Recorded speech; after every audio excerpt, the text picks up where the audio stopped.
It's Rachel. It's Thankful Thursday.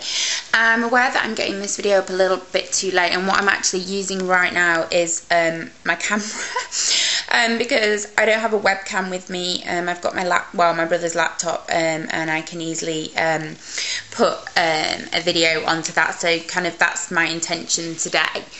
I really wanted to get this up because I do feel like it is something really important with regards to it being Christmas in like 2 days. I know it's Christmas Eve tomorrow and then Christmas Day Saturday.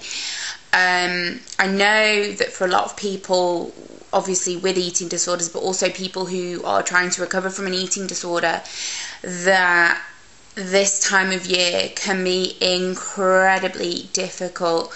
And I think for me that obviously the food was a big thing, but also just in terms of feeling overwhelmed, and whether you're eating disordered or not, this time of year is hard. It's hard if you have mental health problems, because, you know, for most of us with mental health problems, the whole social side of it, the busyness, the stress, the overwhelming like amount of pressure to kind of socialize and go out and just be this kind of really happy person. And obviously if you're not in a great place, that becomes very, very difficult.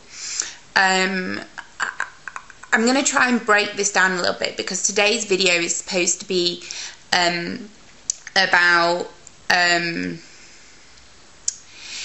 it's supposed to be about kind of putting the happy back in kind of the holidays. And an example I'm going to actually use, and it doesn't particularly have anything to do with food, is that this is the first Christmas I kind of got to spend with my girlfriend. Unfortunately, I can't see her kind of, you know, tomorrow or Christmas Day, but I arrived there last week with her, and I've spent this week with her, and we kind of, when I got there on Friday last week, we kind of had our own like mini Christmas, and we've had the crackers and kind of taken some pictures with hats on, and we've also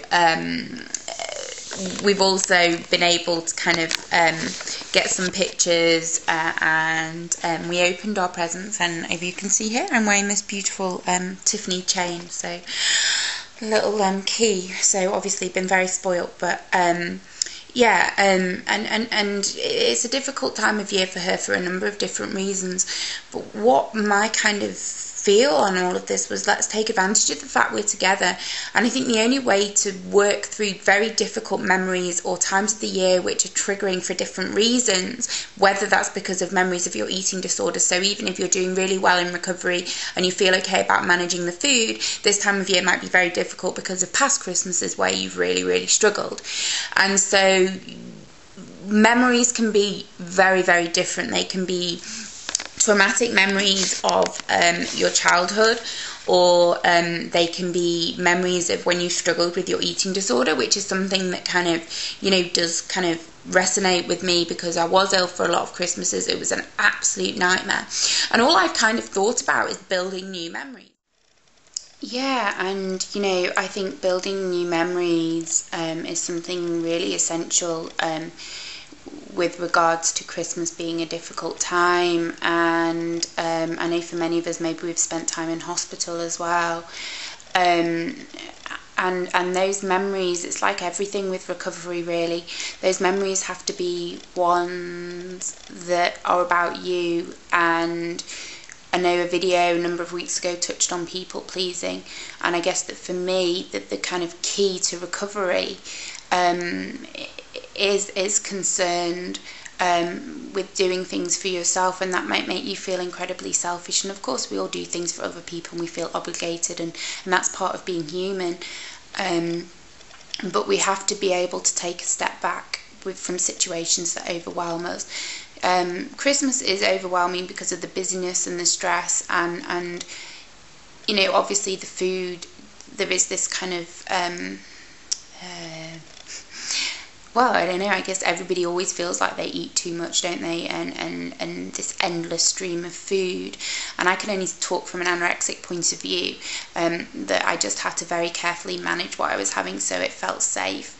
And yet also pushed myself a little bit, but I think you have to be very careful to not kind of really overdo it, because I think that you can become very distressed with that. I think if you have a plan in action as to how you're going to manage it, if you don't feel comfortable spending hours at the table, to just explain to the people who you're going to be with that you can manage this amount, but it's only going to really be for that amount of time. If you're going to go and visit someone, you can say, right, I'm going to come for an hour, and then if I'm feeling overwhelmed, I might need to step out, take a walk or whatever.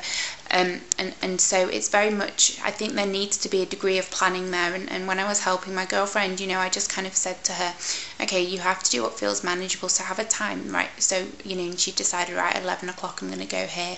And if you can spend an hour, if you spend longer and you're really enjoying yourself, then that's great. But I think that when you're more likely to enjoy yourself is when you can take that pressure off you. And I do believe that if you do have some sort of plan in place, and you try and kind of level with it, that can be really helpful. And what you have to remember is that Christmas is just another day. It is just another day, and maybe not to overplay it. This year for me, as I said, Christmas is this great time of year. I'm really happy, I'm really blessed that I get to be with my family, and especially with my grandpa, because I've not spent a Christmas with him since we lost my grandma a few years ago, and that makes it very special. But it's pretty low key, it's not overly intense, it's not overly stressed. And I think that if you do plan things, and if you do kind of keep check on where your anxiety levels are, that it doesn't have to be this kind of really difficult time of year. If specific things have happened around Christmas or on Christmas Day or just after, it's about kind of sitting with that and saying, right, okay, that was in the past, this is now, and all I can do today is try and build a different memory. We all have periods of the year which might be more difficult for us for whatever reasons, and all, my recovery over these past few years is about been doing different things at those times, and so it doesn't, it doesn't feel as powerful. Our past doesn't dictate so much of our future. And all I want all of you to do, all of you viewers to do, is actually just have a really good time, and just, even if you're on your own this Christmas. So even if you're on your own this Christmas, I guess that, there are things that can be enjoyable, like you would normally do within your week. And I think that you just have to make sure that what you're doing is kind of, something for yourself, whether that's just taking your dog out for a walk, I don't know, just any of the things that you normally do to get yourself through the days sort of safely and in the best way possible. I want to wish you all a really Merry Christmas. I hope that Santa spoils you all. I hope whatever you're doing that you find some peace. You will see me next week, and then we'll be talking about the new year, I guess, which can equally be a very difficult time for people.